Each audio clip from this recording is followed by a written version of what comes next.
Everybody comes on here and I feel like they fearmonger gallbladder removal surgery, and I just did not want to add to that. So I'm going to share with you my positive gallbladder removal surgery and what I did to have a very successful and smooth recovery. First and foremost, we are healing very, very well. I have no pain, nothing. I feel completely normal. I did get the dissolvable sutures and there's glue over top, and that glue is starting to peel, but I refuse to actually pick it off because even though I feel fantastic and I know everything is intact, in my head, if I take that glue off, my insides are going to fall out.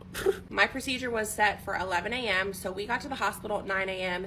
They immediately hooked me up to an IV and got some fluids going. The worst part of the whole thing to me was the IV.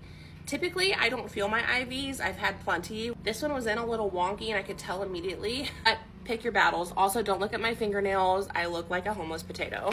They gave me some over-the-counter pain meds to take prior to my surgery just to get the ball rolling. They gave me an injection in my thigh to help prevent blood clots. And then they put a nausea patch behind my ear, and that was good for 3 days, and it was stronger than Zofran, and that was phenomenal. My mom, my dad, and my husband all came with me to the hospital. My grandparents kept my two littles for me.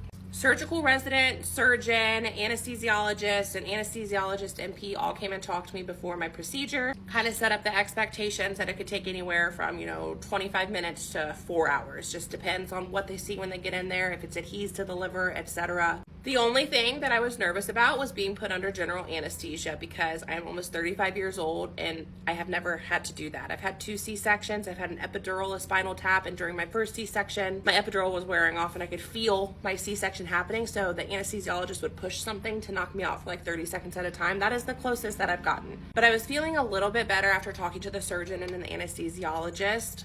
So when they started to wheel me back, they were asking me questions, talking to me about my kids. We got to the OR. As soon as they put that oxygen mask on my face and started asking me questions about my kids, I swear to God, I blinked, and when I opened my eyes, I was back in the recovery room. It was like a time warp. It was wild. I luckily woke up completely coherent, not drowsy. Apparently, I react really well to anesthesia. They did make me take my contacts out, so the first thing I said was, I need my glasses from my husband, and I need a glass of water, because they do intubate you after you're asleep, and then they remove the tube before you wake up. Voice was so scratchy, my throat hurt so bad, so I needed water, especially since you're not allowed to drink anything before your surgery. I was discharged within an hour of waking up, but after my C-sections, I knew to ask for a belly binder. It is a saving grace. I'm telling you, it is so sad that they don't just give them to everybody and that you have to request them. It's a super, super tight girdle.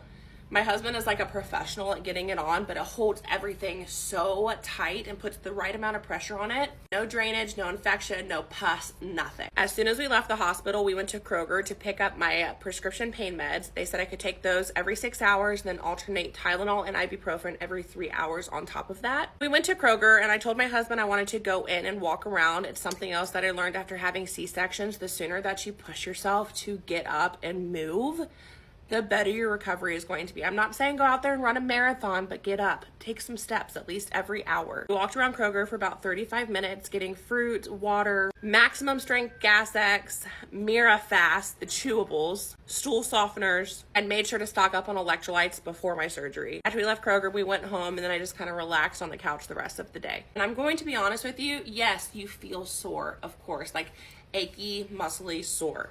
But the worst part is going to be the gas pains. During your surgery, they pump your stomach with CO2. The only place that extra gas has to go afterwards is up. The gas from my procedure got stuck in between my neck and my right shoulder blade, and that is the pain that woke me up in the middle of the night. It was so bizarre. I felt like somebody was trying to crack my collarbone in half. That's why I need the maximum strength Gas X, and the only reason that happened to me is because I forgot to take it before I went to bed, so don't do that. I was on prescription pain medicine for about 36 hours, and then I stopped doing that, flushed it down the toilet, and then only took Tylenol and ibuprofen.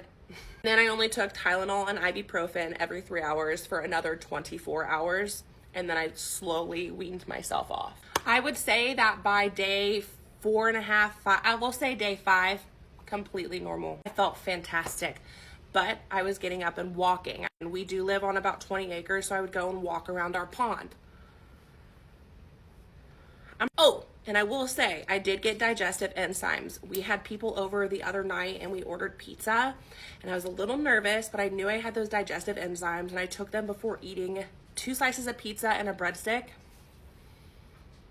We were good. I did get the pathology back from my gallbladder. I'll go over that in another video. That pizza and breadsticks is not a normal thing in my diet. I'm very anti-inflammatory, low fat. Those digestive enzymes, I don't know if that was the reason, but I had no discomfort whatsoever. If you have any questions, leave them in the comments or send me a message because my DMs are always open. Bye-bye.